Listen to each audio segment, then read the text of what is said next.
Welcome back to our latest episode on the Moth of Korea series, KBeauty edition. In our last episode, we had an interview with Karusha Naidoo from Kawaii Karu Cosmetics. This time, we continue with that interview, getting more insights from Karusha. So without further ado, let's get to it.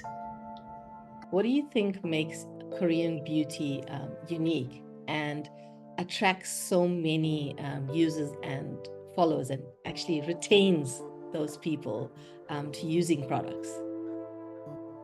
So it's not just the quality of the products or the amount of extensive research and development that goes into it, but I think it's the mindset of skin health, like how we take care of the health of our body. Similarly, Korean beauty brands have that mindset of taking care of the health of your skin. And I think that's what sets the Korean beauty industry apart. And the fact that they are creative in the way they improve on their products and strive to be the best is one thing that retains customers, but also they also have that thinking of whereby you shouldn't have to buy, for example, one bottle every single month. They have that sort of philosophy whereby a product you just need a little bit of a product to last you for a very long time. So I think that's actually one of maybe the points that actually retains their customer as such, because I think lots of people would prefer to buy a product that will last them at least 2 months as compared to a product they're gonna buy every single month. Bonus question: what is in your bag? Okay, so aside from my wallet and my phone, in terms of KBeauty, I have my Blessed Moon Cosmetics. I have not shade 03 or 05, but rather it's shade 02. It's a little bit lighter than 03, but it's a very nice nude to just kind of just give your lips a little bit more of to attract more attention to it, but not to be too bold as such. And then also what I have in my bag is my Laneige lip steeping mask. Though it's not a normal size one, it's actually the mini, because the mini fits in very nicely into my bag. And I also keep my Blessed Moon eyeliner, just in case, okay, after work, suddenly there's an event or a function to attend, and I don't have time for really touching up or freshening up my face. The one thing I do keep in my bag, I try to keep in my bag always, is the Innisfree compact matte cushion. So it's more of a powder compact, and even though it looks white, but it actually takes away my oiliness so nicely. So even whether I'm wearing makeup or not, I just do a little tap, a little pat, and I'm good to go. And yet what I love about actually the Innisfree matte cushion compact is that even though it's a powder form, it does not dry your skin out, but yet it gives you that lovely matte look, which some of us brown girls prefer as compared to the dewy look that is loved by fans. The dewy look, sometimes it suits me, sometimes it doesn't, and I just look oily, so I just go with the matte look. But yeah, that is what I have in my bag. Okay, thank you. I have Labello in my bag. That's as much as I have. Not quite at the same standard. The reason for this interview and what prompted me to reach out to you is that I'm a K-influencer for 2024, and my mission for this month is the Moth of Korea. And one of the meanings that I found online in terms of what does it actually mean, what is this Moth of Korea, is that it covers things like aesthetics and charm and style. And I thought that covers such a wide variety that it gives me so much to actually work with.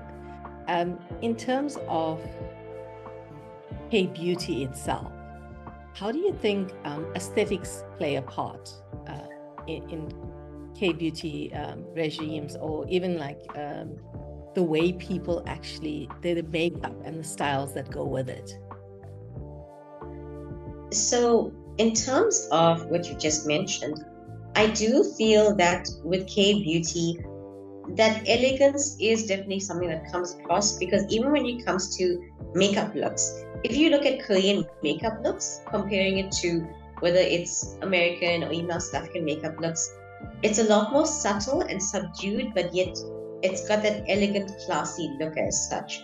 So that's why with a lot of KBeauty makeup, it's not a lot of bright, bold colors, and it's more emphasis on highlighting features of, for example, for the eyes. So you would have seen quite often that on social media, they talk about egyoso, which is whereby they take a lovely glitter eyeliner and they underline the under area of the eyeline, and you wonder why, but that's actually meant to give a bit of like a cute look to the eye area, as compared to where we are more used to using eyeliners, dark black, dark brown eyeliners on the eyeline itself, as well as even with their eyeshadow colors. You will notice that with eyeshadow colors, you will see quite often these very subdued, very subtle colors, and a lot of them tend to go from the neutral beiges and caramels more to, if you do find something that's got a little color, it's maybe a few reds and pinks, but it's not very high pigmented, because it's meant to give more of a blushed effect even for the eye area, and even for their blush and their cheeks. It's very subtle peaches, subtle pinks as such. Even though most face makeup is predominantly created around cooler skin tones that are more towards the Korean skin complexion, a lot of makeup brands are creating makeup that will suit and be more better for darker skin tones and darker skin complexions. So that's why, for example, you might have seen on social media, Tear Cushion Foundation has been going viral on social media, but when influencers of color, for example, I don't know if you heard of Darcy. Darcy tried it out and she's like, nah, this is not for me. But then by like a month later, so they had sent her a whole box with like 20 more shades, and they've actually managed to actually create shades that not only are darker in color, but also match our undertone. Because at the end of the day, Korean beauty brands are now starting to understand it's not just about having a darker shade of brown. That darker shade of brown needs to have that undertone that matches our olive undertones as such. Otherwise, it's still going to look ashy or gray, even though it's a darker shade of brown. And also, even when it comes to not just makeup as well, but even when it comes to hairstyles, I've noticed that quite often the hairstyles that I've seen even in K-dramas is that it's very simple. Whether simple ponytail or an updo, it's very classy. Also, even when looking at Korean fashion itself, and I'm somebody who, as a K-drama fan, I also notice the fashion that is worn in K-dramas. And what I've noticed is that a simple thing such as our blouses, female blouses, quite often, if you walk into any clothing store in South Africa, you'll notice it's very high up or it's very stiff, and it sits back against the neck. But in K-dramas, I noticed their blouses are a lot more softer material, and even the collars don't sit right against the neck. It sits on this actual collarbone or on the shoulder, and it tends to give a lot more feminine look and tends to be a lot more flattering, especially, like for example, for me, I have a short neck, so that's why I actually avoid collar dress as such.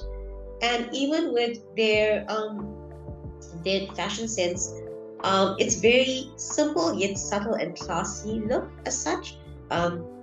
Quite often, telling me, "Oh, that's what I used to wear when I was back in university," and I'm like, "Okay, mom, yes, I know vintage is classy, I know." But that is the thing with exactly. And but also what I love is that with these sense of Korean beauty and fashion, they always have that elegance.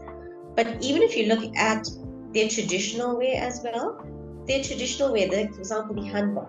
The hanbok is simply if you were to put it into plain in layman's terms, it's a simple blouse that is a bit higher, long sleeve, and it's got a lovely long skirt. but put together, it looks so elegant and beautiful. And they also encompass the different anagrams and details of whether it's cherry blossoms or whether it is certain animals or features as such. And the colors are quite often, like, you will come across a lot of pastel colors for your skirts, and sometimes you'll come across darker colors or lighter colors for the top section. So I do feel that with Korean, the Korean term moth, they definitely know what is that charm, that elegance, that beauty that definitely catches the eye. And even, I know I might be getting a little bit off topic here, but even when I've looked at Korean architecture for their apartments and such, I know I'm coming back to K-drama, but it's on a very different level as compared to what we see in South Africa or even in America, because they definitely have that eye for class and elegance as such. So that is one thing that I would definitely take my hat off to the Koreans. Yeah. So even going back to the makeup, I'm not sure if you've seen our channel, but a couple of weeks ago was the Feel Korea event in Pretoria at the Korean Cultural Center, and they had a KBeauty room. So where people got to, like, a 10-minute slot where you could go and try out different Korean makeup. So I went in and interviewed a few people, and there was a lot of people that spoke about the fact that the makeup and the beauty products are not very harsh. They're very soft on your skin. And then in terms of the colors, that they blend so that they look more neutral and natural. Yes. I think that's what attracted a lot of people to it, because even from the shades that they showed me, I mean, it was such subtle changes in the shades, going from, like, as you said, almost like a nude color up to a little bit of a pinkish color, but such slight variances. But when they put it on, like a couple of the girls that I interviewed, you wouldn't tell that they were actually using makeup, but it emphasized and highlighted their eyes and their cheekbones, and it made such a big difference. Like, what I'd never liked about makeup is I've always felt it's like people plaster it on your face, and like cake. Yes, and this looked so natural. It didn't look like you were using makeup, but it highlighted your features. I think that was what actually made me think, oh, actually, this is not bad. I wouldn't know how to use it, but it looks good on other people. Yeah, because they were having lots of fun with it. And I think a lot of them said they got curious about it. And then when they started using those products, then, they just tried more and more things. I guess, as you said, you try it until you find what works for you. Absolutely. And I will definitely agree, because even with their makeup, even when I look at how Korean makeup artists do makeup, whether it's on celebrities or non-people, you will notice they do not apply a thick layer of foundation. It's more that they more focus on pat, but they focus more on the prep of the skin rather than the actual makeup. And I think that's one thing that I think we don't note down, because I think as long as you prep your skin well, you can put on any makeup and it'll look good. But with Korean makeup, even if you do apply a full coverage makeup, it doesn't feel heavy on the skin. It's very lightweight, very thin.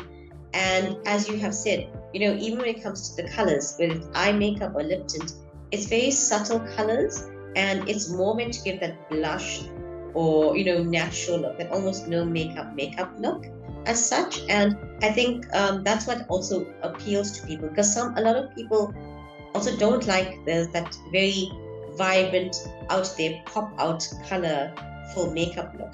They prefer something that's subtle. A lot of people do prefer to wear some makeup for, like, the office or for the workplace, but they don't want something that's going to stick out, make them stick out like a sore thumb. So I think that's why a lot of people are also looking into K-beauty and Korean makeup specifically. Thank you, Karu, so much for actually taking time, even especially when you were still under the weather, to actually answer all of my weird and wonderful questions, and to give us so much of insight into K-beauty.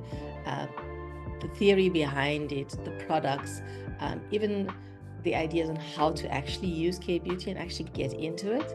So thank you so much for that. It's truly appreciated. Thank you so much, Alita, for having me over. It's really been much appreciated. And to all who are watching or listening to this, thank you so much. Thank you. I'm sure we will connect again, probably for my future missions. I'm still getting used to the YouTube channels, so I'm sure I'll call on you, especially since you've done this before. So to me, you're a little bit more of an expert. So I will be calling you and DMing you as well. Thank you so much. Sure, anytime, even if for the YouTube channel, anytime you need help, just send me a DM.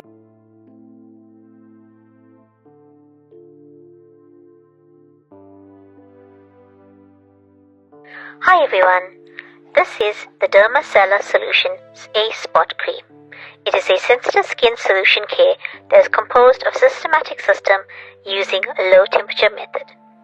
Carbonate and minerals of Chojang mineral water regulate keratinocyte care and sebum secretion. It is a trouble spot care cream for skin calming effect.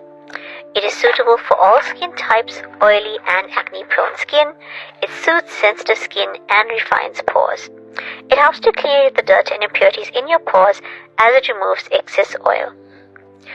Chojang mineral water from Eastern Asia is the third largest source of mineral-rich water in the world that protects the skin from external environmental stimuli and keeps the skin healthy. This has been clinically tested with excellent results on acne-prone skin when using the complete 5 steps. How to use. It's more effective to use after Dermacella Solution A cream. You take a proper amount of it and pat the cream on a trouble spot.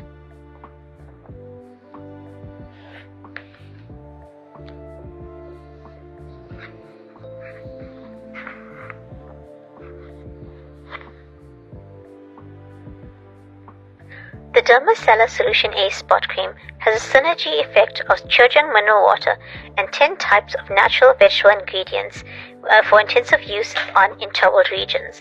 You can use on your acne, pimples, and inflammation.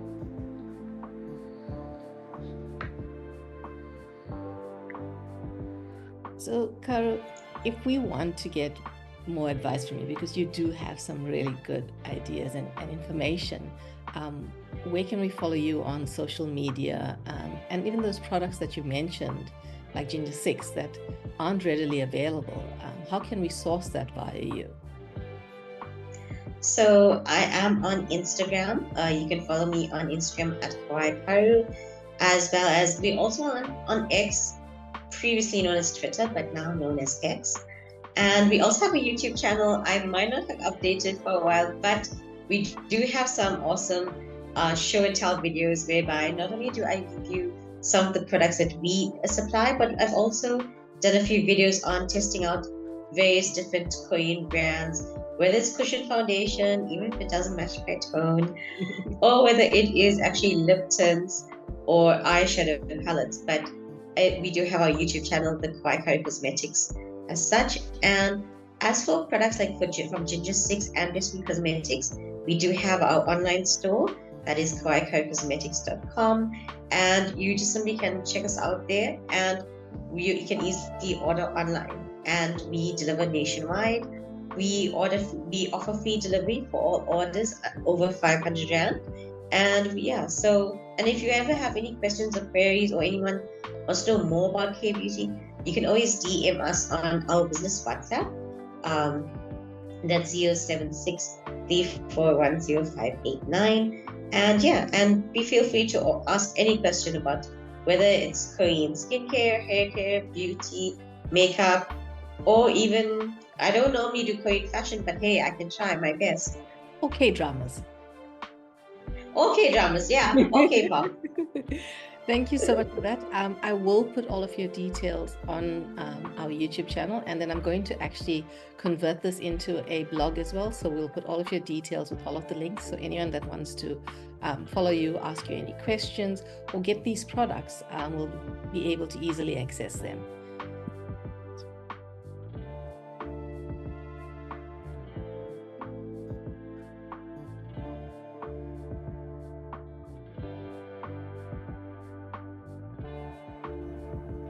Thank you so much for watching another one of our episodes of the Moth of Korea series, KBeauty edition. We hope that now we've rounded off this interview with Karusha Naidoo. To find out more, we will add in more details on Karusha and this interview in our WordPress blog. So please do remember to add your comments and let us know about your KBeauty resume. As usual, please remember to like, subscribe, and share. Until the next time, 안녕히 가세요.